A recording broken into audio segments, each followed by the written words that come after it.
မင်္ဂလာပါခင်ဗျာARDကပတ်စင်တင်ဆက်နေတဲ့အရိဒစကားဝိုင်းအစီအစဉ်ကနေကြိုဆိုလိုက်ပါတယ်ဒီတစ်ပတ်မှာတော့ရှေ့တန်းစစ်မြေပြင်တွေမှာစစ်ကောင်စီတပ်တွေပြေးနေရတဲ့အခြေအနေနဲ့ပတ်သက်ပြီးကျွန်တော်တို့ဆွေးနွေးသုံးသပ်သွားကြမှာဖြစ်ပါတယ်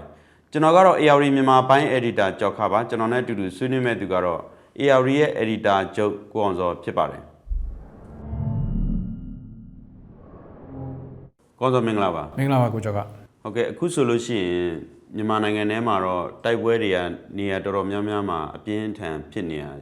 ရှိပါတယ်ဆိုတော့အထူးသဖြင့်တော့ဒီထိုင်းနဲ့အနီးဆုံးနေရာဖြစ်တဲ့ဒီကရင်ပြည်နယ်ထဲမှာဆိုလို့ရှိရင်လည်းတိုက်ပွဲတွေပြင်းပြင်းထန်ထန်ဖြစ်နေတယ်ဟိုတနေ့ကဆိုလို့ရှိရင်ဒီမဲတရောထတိုက်ပွဲကနေပြီးတော့မှဟလာတိုက်ခံလို့ထိုင်းနိုင်ငံထဲကိုထွက်ပြေးခိုလုံတဲ့သူတွေတောင်ရှိတယ်အဲ့ဒီထဲမှာဟလာတိုက်ရင်မှုဥဆောင်ပြီးတော့စစ်တီ90လောက်တောင်ပါလာတာတွေ့ရတယ်ဆိုတော့ကရင်ပြည်နယ်ထဲမှာလည်းတိုက်ပွဲတွေအပြင်းထန်ဖြစ်နေတယ်ဆိုတာကိုပြတာပေါ့လေ။ဒါနဲ့ပတ်သက်ပြီးတော့အရင်ဆုံးစဆွေးနွေးပြောအောင်။အဲ့ကိုကျော်ခပြောသွားတဲ့ဒီထိုင်းနိုင်ငံကိုထွက်ပြေးလာတဲ့မေတ္တရောထက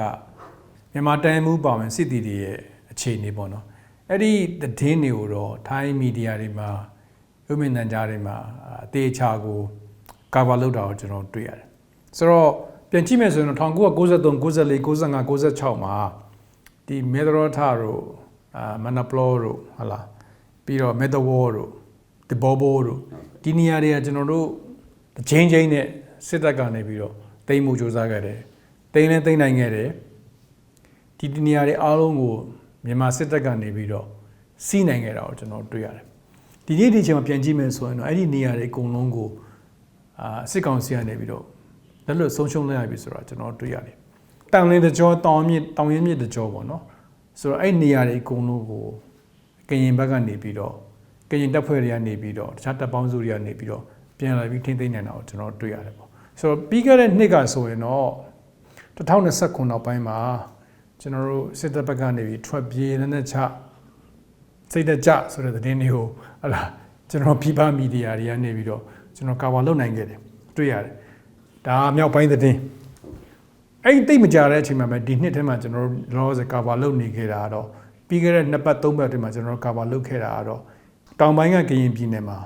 ဖြစ်နေတိုက်ပွဲတွေပေါ့နော်ပို့ပြီးတော့စိတ်လာတာကျွန်တော်တွေ့ရတယ်မြောက်ပိုင်းမှာလို့ပဲအဲ့လောက်မကြီးမားတော့လည်းပဲတောင်ကုန်းတိန်းထားတဲ့တက်တွေတဖြည်းဖြည်းနဲ့စုပ်ခွာထွက်ပြေးတယ်ဒါမှမဟုတ်လက်နက်ချတယ်တစ်ဖက်နယ်စပ်ကိုထွက်ပြေးလာတဲ့ဟာတွေကိုကျွန်တော်တို့ပို့တွေ့လာတာဖြစ်ပါတယ်ဆိုတော့ဒီစခန်းနေရာဆိုလို့ရှိရင်ဟလာအရင်တော့ဆိုလို့ရှိရင်ဒီစစ်တပ်ကနှစ်ပေါင်း30ကျော်လောက်ဒီနေရာတွေကိုထိန်းချုပ်စိုးမိုးနိုင်ခဲ့တဲ့နေရာတွေအခုကတော့တော်တော်လေးကိုအချိုးအလှည့်အပြောင်းကတော်တော်ကြီးတယ်လို့ပြောလို့ရအခုကတော့တကယ်ကိုပြေးနိုင်မှလွတ်နိုင်မယ်ဆိုတဲ့အခြေအနေမျိုးနဲ့အခုစစ်တပ်ကပြေးနေရတာပေါ့နော်ဒီကင်ပြည်နယ်ရဲ့တိုက်ပွဲတွေမှာဆိုလို့ရှိရင်လည်း CDN ဝင်တာတွေအပြင်ကိုဟလာအခုဒီလက်နက်ချတာဟိုတနေ့ကဆိုတော့ကြိုက်တုံဗျူဟာတိန်းတဲ့အချိန်မှာလက်နက်ချအယောက်60ကျော်လောက်လက်နက်ချတယ်ဒီထိုင်းဘက်ကိုလည်းအခုလိုပြေးလာတဲ့အခြေအနေတွေဖြစ်တာပေါ့လေဒီအခြေအနေတွေနဲ့ပတ်သက်ပြီးတော့ထိုင်းကလည်းကြိုပြီးတော့တွက်ထားတယ်ထင်တယ်လွန်ခဲ့တဲ့6လလောက်ကတည်းကနေဆက်မှာပြင်ဆင်မှုတွေလုပ်နေတာတွေ့တယ်ဒါဒီအခြေအနေတွေကိုထိုင်းကကြိုတိပြီးပြင်ဆင်နေတဲ့သဘောလားဒီအားနဲ့ပတ်သက်ပြီးတော့သုံးသပ်ပါဦးထိုင်းကတော့ထိုင်းနိုင်ငံဘက်ကနေပြီးတော့ပြောရမယ်ဆိုရင်တော့မြန်မာနိုင်ငံမှာအချက်နှစ်ချက်ကိုသူတို့တွေ့တယ်ထင်တယ်နံပါတ်1ချက်ကတော့မြန်မာစစ်တပ်ပြိုကွဲသွားမလားဆိုတဲ့အချက်ပေါ့ပြိုကွဲသွားရင်ဘာဖြစ်မလဲပေါ့နံပါတ်2ကတော့စစ်ကောင်စီကအချိန်မီဖြုတ်ချခံရနိုင်သလားဆိုတဲ့ကိစ္စပဲဖြစ်ပါတယ်အဲ့ဒီဟိုင်းနှစ်ခုပေါ်မှာထိုင်းဘက်ကနေပြန်လဲတုံးသက်စဉ်းစားနေရတယ်ရှိပါတယ်ထင်းစားတဲ့အခါကျရင်တော့ထိုင်းမြန်မာနယ်စပ်မှာရှိတဲ့လုံခြုံရေးပိုင်းဆိုင်ရာကဏ္ဍကိုအဓိကထားပြီးစဉ်းစားနေတယ်လို့ကျွန်တော်တို့ပြောလို့ရပါတယ်အဲ့တော့အရင်တော့ဆိုရင်ကျွန်တော်တို့ကြည့်မယ်1980ကာလတွေမှာဆိုရင်ထိုင်းမြန်မာနယ်စပ် buffer zone policy လို့ခေါ်တဲ့ buffer policy ကိုထိုင်းဘက်ကကျင့်သုံးခဲ့တာကျွန်တော်တွေ့ရတယ်။ဘာလဲဆိုတော့ကရင်နီတို့ရှမ်းတို့အကုန်လုံးထိုင်းနဲ့မြန်မာကြားထဲမှာသူတို့ခံထားပြီးတဲ့ policy ကိုပြောတာ။ဒါပေမဲ့နာဝဒနာဖစစ်အစိုးရတက်လာတဲ့အချိန်မှာတော့ရန်ကုန်ကနေပြီးတော့လမ်းဖွင့်ပေးလိုက်တဲ့အခါမှာထိုင်းကနေပြီးတော့ရန်ကုန်နဲ့ဒါရိုက်ဆက်သွယ်ခင်ရတဲ့အခါမှာနယ်စပ်မှာရှိတဲ့ buffer zone policy ဆိုတာတဖြည်းဖြည်းနဲ့အသက်ဝင်မှုနည်းလာတာကျွန်တော်ပြန်တွေ့ရတယ်။ဒါပေမဲ့အခုပြန်စဉ်းစားနေရတာကတော့ထိုင်းကိုယ်တိုင်ကဒီနယ်စပ်မှာရှိတဲ့ EAO လို့ဖွဲ့စည်းတခြားပေါ်ပေါက်လာတဲ့အဖွဲ့အစည်းတွေနဲ့ထိုင်းကိုယ်တိုင်ကစပြီးဆက်ဆံလာတဲ့အနေအထားဖြစ်ပါတယ်။ဘာကြောင့်လဲဆိုတော့နေဆက်မှာဆိုရင်မြန်မာတပ်မတော်ရဲ့ထိန်းချုပ်မှုအင်အား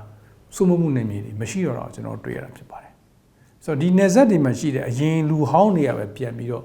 နယ်မြေစုမှုတွေပြန်လှုပ်လာတာကျွန်တော်တို့တွေ့ရတယ်။ဒါကြောင့်ထိုင်းနိုင်ငံလက်ရှိမြန်မာနိုင်ငံရဲ့အခြေအနေကိုကြည့်တဲ့အခါမှာ security sector ကနေပြီးတော့လုံခြုံရေးဆိုင်ရာအခန်းကဏ္ဍနေပြီးတော့ review တွေလုပ်နေတယ်စောင့်ကြည့်နေတယ်လေ့လာနေတယ်ပြန်လည်သုံးသပ်နေတယ်ပြီးတော့အခုလက်ရှိဖြစ်နေတဲ့အခြေအနေကိုဘလို့ကင်တွယ်မလဲဆိုတာ policy အသစ်ကိုချဖို့စ조사နေလို့သုံးသပ်လို့ရပါတယ်အခုမှကင်ပြည်နယ်ထဲမှာဖြစ်တဲ့တိုက်ပွဲတွေကြောင့်ဒီထိုင်းဘက်ကိုပြေးလာတာမဟုတ်အစောပိုင်းဖြစ်နေတဲ့တိုက်ပွဲတွေမှာလည်းပြေးခဲ့ရတာရှိတယ်။ဒါအပြင်လှဒီရခိုင်တဲ့တိုက်ပွဲတွေမှာလည်းဘင်္ဂလားဒေ့ရှ်ဘက်ကိုအစုလိုက်ပြုံလိုက်ယာနဲ့ချီပြေးရတာရှိတယ်။နောက်အိန္ဒိယဘက်ကိုချင်းပြည်နယ်နဲ့ရခိုင်ပြည်နယ်တွေကတိုက်ပွဲတွေကြောင့်အိန္ဒိယဘက်ကိုအစုလိုက်ပြုံလိုက်ပြေးခဲ့ရတာရှိတယ်။ရှမ်းပြည်နယ်မြောက်ပိုင်းတိုက်ပွဲတွေကြောင့်ဒီတရုတ်ပြည်နယ်တွေကိုပြေးခဲ့ရတာရှိတယ်။ပြေးခဲ့ရတာတော့တောက်လျှောက်ဖြစ်လာတယ်ပေါ့လေ။ဆိုတော့ဒီချင်းတွေက2024ခုနှစ်ထဲမှာပို့ပြီးတော့စိုးဝါးလာနိုင်တဲ့အခြေအနေတွေရှိပါတယ်အထူးသဖြင့်တော့ဒီ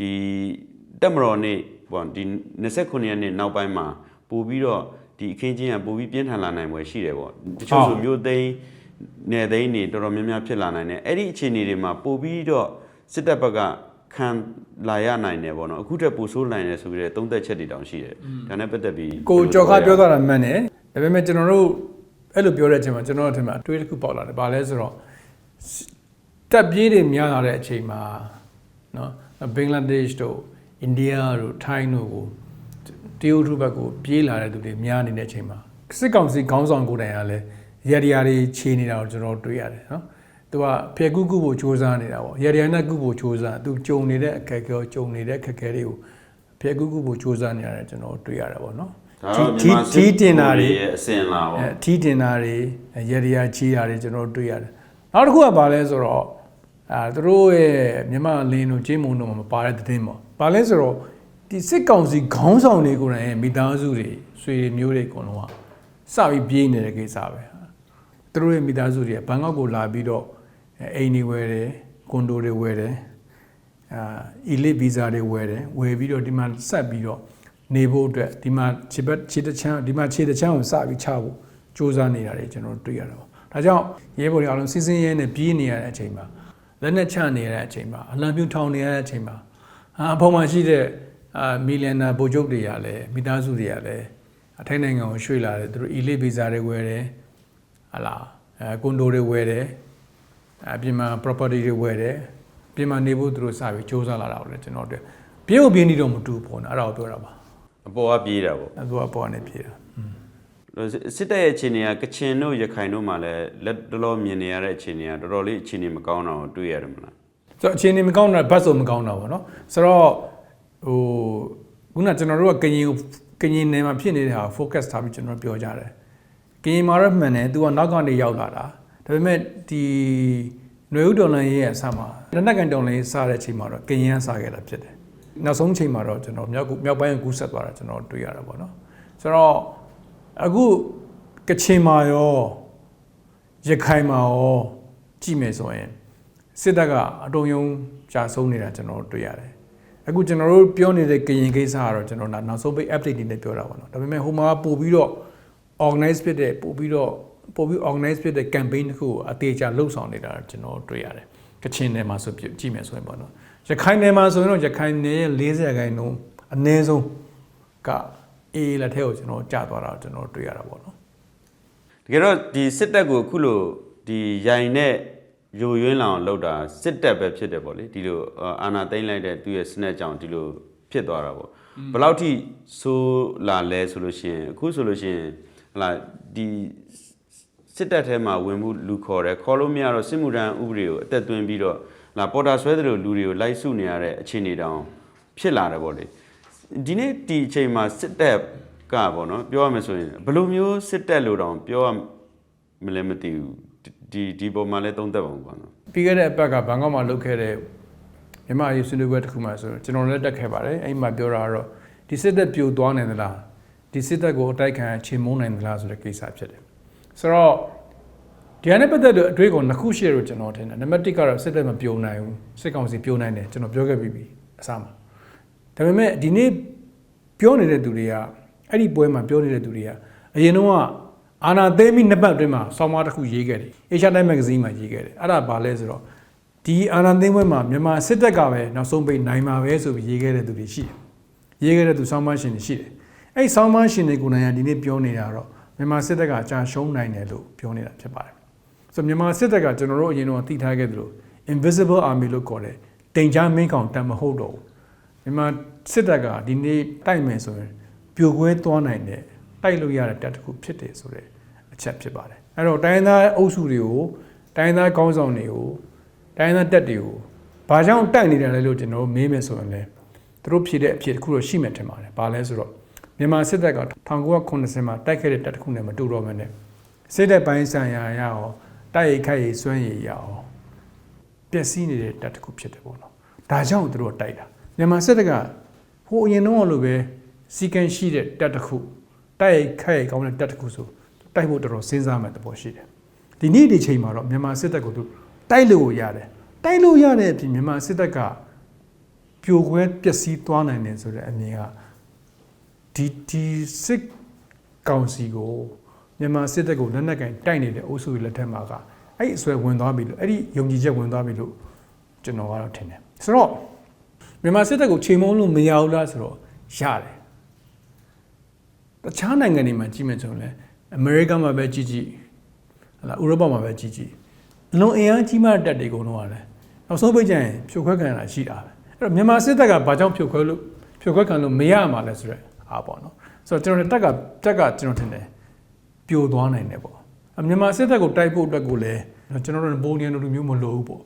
ဘာကြောင့်လဲဆိုတော့ဒီနေ့တိုက်နေတဲ့သူတွေနဲ့မြန်မာစစ်တပ်ကပြိုသွားနိုင်တယ်ဆိုတဲ့အမြင်ကကျွန်တော်ထင်တယ်ဒီမြန်မာစစ်ကောင်စီစောင့်ကြည့်နေတဲ့အဖွဲ့အစည်းတွေထဲမှာရောအင်ဂျင်နိုင်ငံတွေထဲမှာရောတိုက်နေတဲ့အဖွဲ့အစည်းတွေမှာရောအဲ့ယုံကြည်ချက်ကရှိနေလို့ကျွန်တော်တို့ထင်ပါတယ်ဟုတ်ကဲ့ကိုအောင်စောကျေးဇူးတင်ပါတယ်ကျေးဇူးတင်ပါတယ်ကိုကျော်က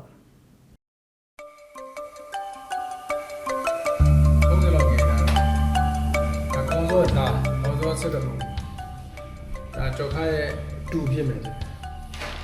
ကွန်ဇောရဲ့ဒါကိုကြောက်ခါရဲ့တူအစ်စ်တရားမရှိတော့ကွန်ဇောနဲ့ကိုကြောက်ခါရဲ့ဒါအဲ့ပုံနဲ့လူတွေကျွန်တော်ပုံကပူရင်းနေနော်ကျွန်တော်ကတော့ ARD မြန်မာပိုင်း editor ကြောက်ခါပါကျွန်တော်နဲ့အတူတူဆွေးနွေးမဲ့သူကတော့ ARD ရဲ့ editor ချုပ်ကိုအောင်စောဖြစ်ပါတယ်Yes,တော့ကျင်းဟုတ်လားအားကြောင့် live တာ live မဟုတ်ဘူး